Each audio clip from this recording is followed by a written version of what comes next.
Amigo mío, debéis aprender a buscar el secreto del nuevo reino en vuestro corazón y no en las colinas ni en ningún otro sitio. Lo que buscabais ya estaba presente en vuestra alma. Por cierto, sois mis hermanos, no necesitáis ser recibidos por mí, ya estabais en el reino, y debéis estar de buen ánimo. Pero, maestro, muchos hablan de que necesitan un recibimiento, o incluso un bautismo oficial para que Dios nos reciba como hijo de Él. Recordad que son formalismos que embellece de manera más ordenada el nuevo nacimiento del Hijo hacia el Espíritu. ¿A cuál bautismo te podrías recibir? ¿A cuál de las más de las 10 religiones que pretenden hablar sobre mí te refieres para ser bautizado? Curiosamente, todas proclaman tener el verdadero bautismo, o algunas no aceptan los bautizos ajenos ya que no lo hicieron en su propia religión. Y ciertamente todos estos rituales, aunque loables y humanos, no son necesarios. Hermano mío, ya estabas conmigo en el espíritu del reino, aún antes de que otros solicitaran ser recibidos. Antes de que hayan pensado entrar en los caminos del reino en el nuevo nacimiento, ya Dios estaba dentro de vosotros. Incluso antes de la existencia de la civilización humana ya Dios había sembrado la belleza en el universo, por tanto Dios va primero ante cualquier ritual humano. Vosotros, hermanos míos, no tenéis necesidad de solicitar entrada en el reino, habéis estado conmigo en el reino desde el principio. Ante los hombres, es posible que otros tomen precedencia sobre vosotros, necesitando formalismos e iniciaciones para declarar que quieren tener una transformación y eso es totalmente válido. Incluso mis discípulos y los discípulos de Yehohanán, Juan el Bautista, hicieron uso del bautismo del agua, incluso yo acepté ese bautismo por agua en el río Jordán. Pero en verdad te digo que en mi corazón y en el corazón de mi Padre en los cielos, yo se os ha contado en los concilios del reino, aún antes de que pensarais en pedírmelo. Recordad la enseñanza del hijo pródigo, la oveja perdida o aquella mujer que buscó con tanto afán su perla perdida hasta que la pudo encontrar e hizo fiesta con sus amigas. Asimismo os digo que, antes se os enseñó que el ser humano debe buscar a Dios, como dijo el profeta Amós, buscadme y viviréis. Pero yo os he revelado, además de buscarlo, que mediante estas enseñanzas por medio de parábolas también el Padre busca de sus hijos, depositando su espíritu desde niños cuando vosotros son apenas unos infantes, cuando inician sus primeras decisiones morales sobre el bien y el mal.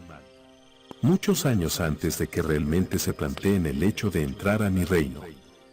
¿Podéis aceptar esta revelación que os doy? Ya Dios hizo una apuesta por ustedes y por sus almas años atrás. Aún así, podríais haber sido vosotros los primeros ante los hombres si no os hubieseis ausentado y distraídos para dedicaros a una tarea bien intencionada, pero impuesta por vosotros mismos, de buscar a aquel que no estaba perdido. Solo aquellos que deseen ser transformados por el Espíritu descubrirán con asombro que ya Dios los estaba esperando no en las montañas o al otro lado del mar o en un rincón alejado en el espacio, ya. Estaba en sus almas, buscando que toquéis la puerta, de que preguntes y cuestiones, y le busques. Dios te busca primero, pero la decisión del ser humano de buscarlo, cierra el ciclo para iniciar otro, el nuevo nacimiento espiritual del que os he hablado en cierta ocasión. En el reino venidero, no os preocupéis por lo que nutre vuestra ansiedad. ¿Es que Dios nos va a dar de comer ahora sin nosotros trabajar? ¿Eso quieres decir? No me malinterpretes mi enseñanza. Ya os he dicho. No os preocupéis por vuestra vida, que comeréis o que beberéis, ni por vuestro cuerpo, que vestiréis. ¿No es la vida más que el alimento y el cuerpo más que la ropa? ¿No sois vosotros de mucho más valor que los animales o las plantas que ni siegan ni hilan? Ni toda la gloria de Salomón se pudo aproximar a la belleza de la naturaleza misma que aparentemente no hacen méritos para ser tan bellas a los ojos humanos, y quien de vosotros de añadir una hora al curso de su vida o una medida más la estatura física. Y por la ropa, ¿acaso aparecerán de la nada todas estas cosas con solo la preocupación? ¿Por qué os preocupáis? Confía, querido amigo, A eso he venido, a revelar que la confianza es un método para apaciguar los miedos o la ansiedad por el mañana, como ya te he explicado en una conversación anterior sobre hacer la voluntad del Padre.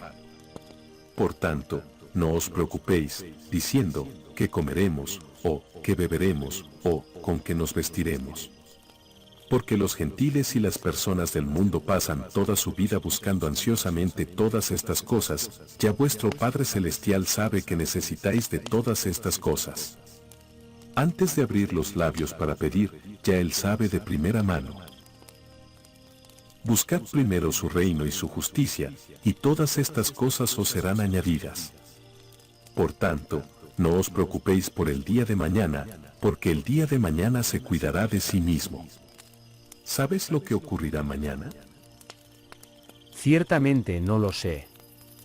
Pero maestro, siento que esto atenta profundamente contra la planificación. ¿Acaso estás contra el ahorro? ¿Acaso dices que no debemos ocuparnos en las cosas del mundo y que lo dejemos a un lado y solo nos dediquemos a las cosas de Dios como si no hubiera un mañana?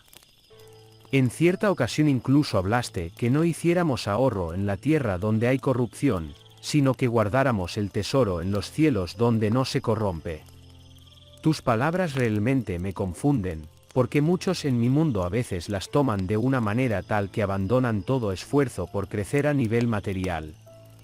Incluso tus discípulos vendieron todo para estar contigo. ¿Acaso debemos hacer lo mismo para ser recibidos en el reino? Venderlo todo, como le dijiste alguna vez a un joven rico. Son muchas dudas, maestro. ¿Cómo nos puedes orientar al respecto, maestro? En verdad, la respuesta a esa pregunta es extensa y yo con gusto te la daré, pero atento. No quiero que me malinterpreten nuevamente. En verdad te digo, que puedes planificar, no me malinterpreten ahora nuevamente mi mensaje, tomado mis palabras para que ahora sean unos flojos despreocupados, que ahora Dios les dará todas las cosas sin hacer absolutamente nada. Eso refleja una falta de comprensión de vuestras propias escrituras y de la ley de la Torá. O que ahora atenten contra la propiedad privada de tu prójimo solo porque se preocupó meramente de las cosas del mundo. O jugar así ahora con una providencia ficticia o un destino que condona incluso al pecador, creando seres que no sean dinámicos en la verdad de mi reino. Recordad que yo inicié dos movimientos, el discipulado y el apostolado. Mis apóstoles vendieron todo porque quisieron dedicar su vida entera a la proclamación de mi mensaje, y a estos les pedí máxima fidelidad y confianza, de que Dios os proveería las demás cosas. Recordad aquella otra enseñanza, de que no podéis querer a dos amos, no podéis querer las cosas del mundo y a las cosas del Espíritu por igual. Terminarás consiguiendo uno, pero traicionando al otro. Pero toda esta enseñanza no la deben tomar como si yo os estoy alentando a ir contra el mundo y sus mecanismos de evolución social. El discipulado ciertamente es el segundo movimiento donde, aunque me seguís en mi mensaje y cada día te perfeccionas en el espíritu, podéis llevar, con honradez, tus labores del mundo y todas las preocupaciones que tienes en la pregunta que me hiciste, siendo consciente de que no todo el tiempo vas a estar en las labores del reino o en la administración del mismo para con los demás. Incluso un servicio social puede considerarse a veces un servicio espiritual, porque indirectamente estás apaciguando un alma con angustias de las cosas del mundo, mostrando de que pueden solucionar ese problema, siempre pasajero por el que están pasando, y, poco a poco, revelarles que no todo termina en la materia, que pueden buscar de Dios si así lo desean, y con el ejemplo de vuestras propias vidas, más que uso de las palabras, es el ejemplo que muestran que va a incentivar al prójimo a preguntar por los caminos de ese Padre por el cual ustedes viven en paz y gozo, teniendo poco o mucho de dinero, teniendo muchos problemas o pocos. Eso reta incluso a la razón del más incrédulo. No todos podéis ser mis apóstoles, pero eso no quiere decir que están mal, o que están apartados de mi reino. Dios está en todos por igual, no da el Espíritu por medida, y ya es decisión de cada hijo en ver cuál es la mejor manera de seguirme y practicar mi enseñanza. Recordad mis palabras muy bien, amigo mío, venid a mí todos los que estáis trabajados y cargados, y yo os haré descansar. Observad esta cita que te acabo de pronunciar, aquellos que ya están trabajando en sus vidas. Aquellos que ya están movilizándose, mi reino no es lugar para flojos. Bástele a cada día sus propios problemas, pero nuevamente tengo que corregir que esto no quiere decir que no pienses por tu cuenta, o hagas esfuerzos para crecer en todos los aspectos de tu vida.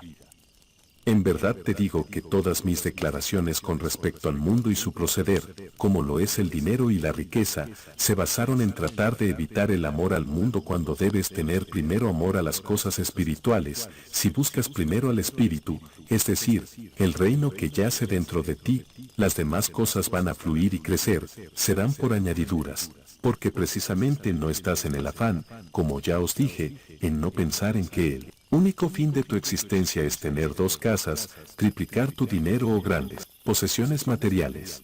Os lo he dicho, estad atentos y guardaos de toda forma de avaricia, porque aun cuando alguien tenga abundancia, su vida no consiste en sus bienes, sino que se trata de su espíritu. Entonces Dios y el dinero van de la mano. Eso para muchos es una blasfemia. Lo que sí he observado es que, los que siguen a Dios, no se enfocan mucho en el dinero, e incluso abandonan ese asunto y al final quedan en serios aprietos económicos de toda índole. Tú hablas de unificación de los 2 mundos, ¿quién lo diría? La sombra sigue a la sustancia, no te preocupes afanosamente del dinero. Trabaja, sí. Ahorra, sí. Invierte, sí. Pero que no se te vaya la vida en todo esto. El mundo es un puente, pasa por el mundo, aprende de él, experimenta, pero no instales una casa en el mundo creyendo que vivirás para siempre. Alimentad ambos estómagos que tienen, el material y el espiritual de igual medida. Ciertamente estás olvidando que las escrituras de Eclesiastés nos muestra que para nada Dios está en contra de la riqueza, recordad la cita. El que ama el dinero jamás se saciará. Qué locura pensar que el dinero produce felicidad. Cuanto más se tiene, más se gasta, hasta el límite de los ingresos. Entonces, ¿qué ventaja da la riqueza, como no sea verla escaparse por entre los dedos? El que trabaja arduamente duerme tranquilo, coma poco o mucho, pero el rico padece de preocupaciones e insomnio. Otro grave problema he observado por doquier, se invierten los ahorros en negocios arriesgados que fracasan y pronto no queda nada para dejar a los hijos. El que especula, pronto se halla en donde empezó, con las manos vacías. Esto, ya lo dijimos, es un grave problema, pues trabajó mucho para nada. Todo se lo lleva el viento. Pasa el resto de su vida ensombrecido, triste, desalentado, frustrado y enojado. ¿Es esto lo que he visto de bueno? Corresponde al ser humano comer bien, beber su buen vaso de vino, aceptar su puesto en la vida y disfrutar de su trabajo sea cual sea su empleo, por el tiempo de vida que el Señor le conceda. Y, naturalmente, está muy bien. Si Dios le ha dado al ser humano riqueza y salud es para que lo disfrute. Gustar de nuestro trabajo y aceptar la suerte que la vida nos deparó, es en verdad un don de Dios. Quien tal haga no tendrá que mirar triste hacia el pasado, pues Dios llenará de gozo su corazón. Por tanto, os digo, preocupaos más bien en todo momento de hacer solamente la voluntad del Padre que está en el cielo. Ese es el gran mensaje. Confiar. Tampoco caigan en el otro extremo de mezclar el tema del dinero con Dios, proclamando abundancia económica a causa de que están encontrando a Dios olvidando el corazón de mi mensaje, que es el Espíritu de Dios que os habita. Pero muchas religiones nos hablan de la abundancia en Dios. De que podemos tener mucho dinero sin problemas y aún así seguir a Dios. Que Dios no nos quiere ver pobres. Y algunas otras iglesias su enseñanza principal es imaginar y atraer abundancia de bienes materiales. Tú hoy, y en conversaciones pasadas, has hablando de otras cosas, más espirituales y sencillas. Otras religiones enseñan implícita o explícitamente a esperar constantemente milagros, que Dios los va a sanar. haciendo espectáculos de curaciones a grandes masas, o armando un alboroto en sus iglesias porque sienten que la unción del Espíritu Santo está sobre ellos y todo eso le denominan avivamiento. Maestro, veo muchas cosas en cada iglesia y religión que hablan de ti, que no sé realmente en qué creer y terminan alejando a los que quieren saber de tu mensaje. Realmente me entristece que muchas organizaciones en mi nombre no hagan recuerdo de este bello mensaje que os di, en buscar a Dios dentro de sus almas primero e incentivar la conexión con Él para su nuevo nacimiento espiritual. Más bien usan mi evangelio y la Torá, la ley, para buscar constantemente citas para avalar su búsqueda incesante de las cosas del mundo, tener más dinero, posesiones materiales, con la idea de que Dios nos quiere ver abundantes y no pobres. Ciertamente el que se conoce a sí mismo no estará en la pobreza, pero os hablo de una riqueza de alma que precede a cualquier clase de riqueza exterior. Pero eso no quiere decir que ahora el mensaje a compartir sea primero la abundancia económica en Dios, olvidando primero la proclamación de la gran verdad de la paternidad de Dios, la hermandad entre los hombres, el nuevo nacimiento espiritual, el servicio a tus hermanos, multiplicar cada vez más sus frutos espirituales y, sobre todo, conectar en comunión con el espíritu interior. Esto debería siempre ir primero que hablar de la abundancia económica en Dios, cosa que ni yo mismo le hice empeño.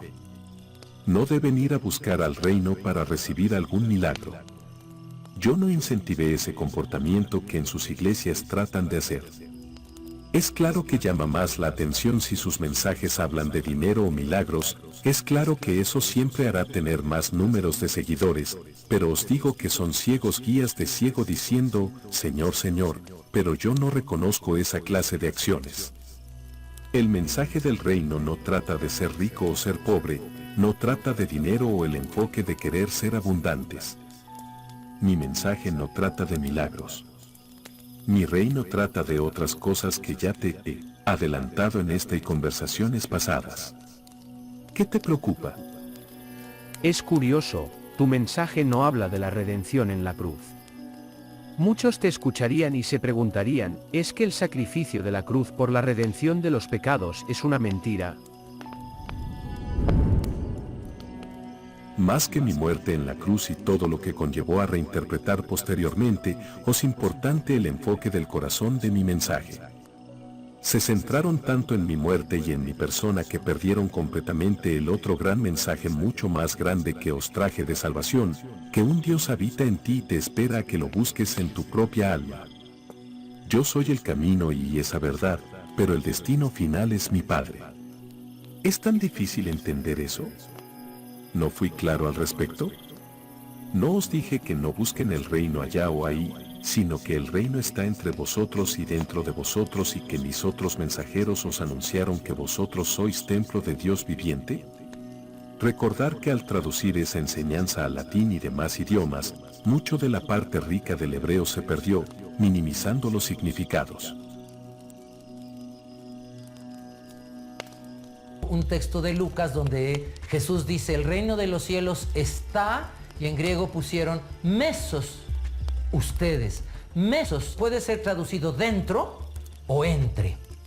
Y Tomás va a decir que Jesús dijo, dentro de ustedes.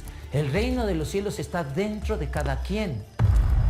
¿Cuál sería el cambio fundamental que podría provocar la traducción según el texto de Tomás? No habría iglesia. La misma iglesia significa grupo, significa personas convocadas, congregadas. Porque puede ser igualmente traducido como Tomás traduce, el reino de los cielos está dentro de cada quien. Para el gnosticismo, la experiencia religiosa más bien es una experiencia inmediata que no requiere de la mediación del sacerdote o del obispo.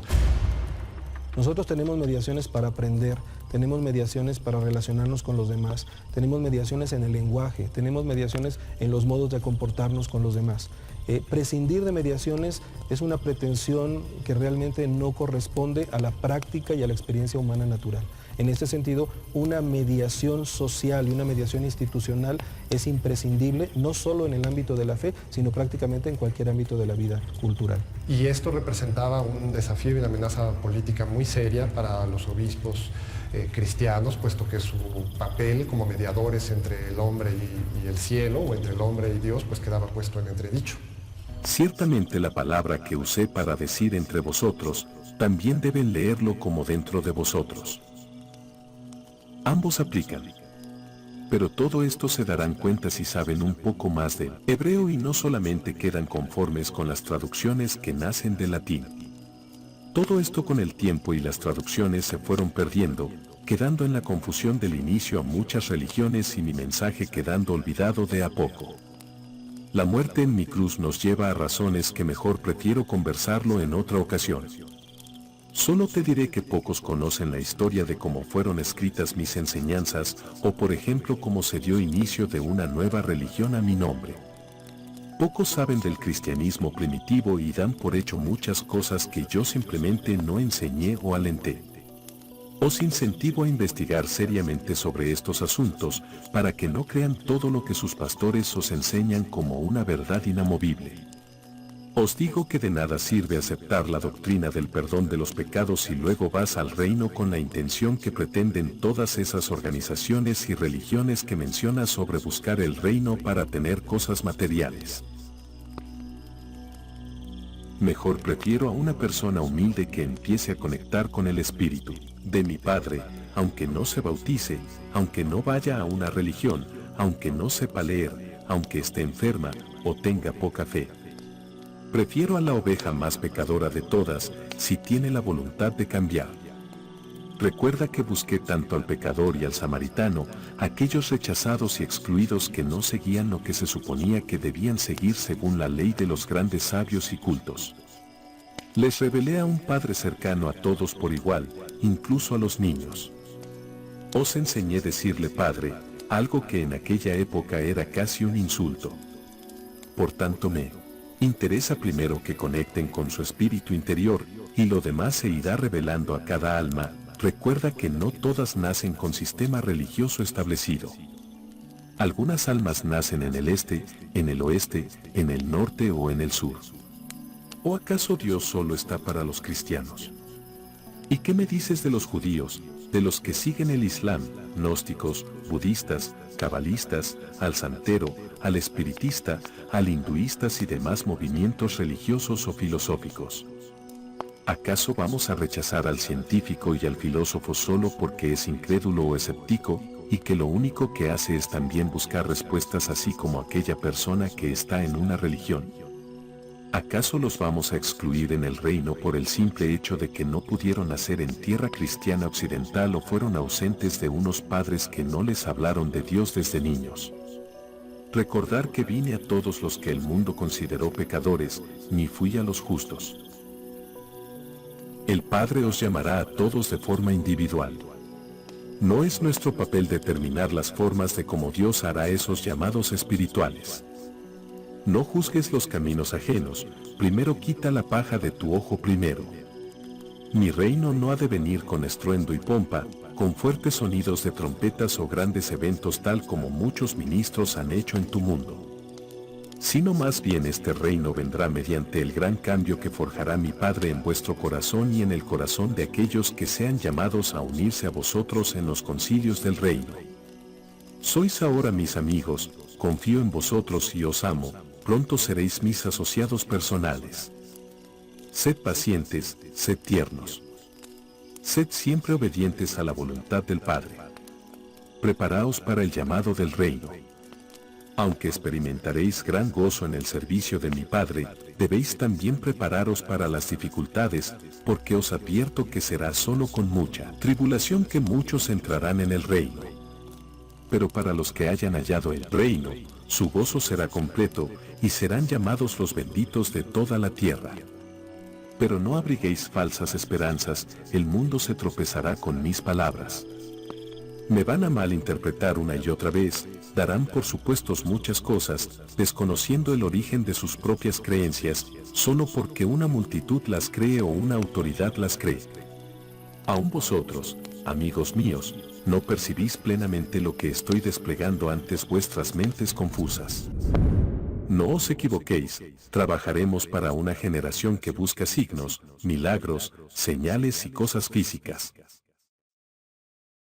Demandarán que haga milagros como prueba de que soy el enviado de mi Padre, y serán lentos en reconocer las credenciales de mi misión en la revelación del amor de mi Padre. Padre mío, doy gracias por estos pequeños que ahora escuchan que, a pesar de sus dudas, ya mismo creen. Para el bien de ellos me he reservado yo para hacer tu voluntad. Que ahora aprendan pues a ser uno, así como tú y yo somos uno. Hasta aquí quiero dejar la conversación, pero te dejaré una lista de reproducción que estás viendo mostrarse ahora mismo, donde vas a encontrar las conversaciones pasadas que se hicieron mención en este video para que sigas reflexionando y profundizando en los mensajes que en este canal compartimos. No compartimos para que lo creas, lo hacemos para que investigues y lo compruebes en tu experiencia personal. Mi paz os doy. Dios te habita.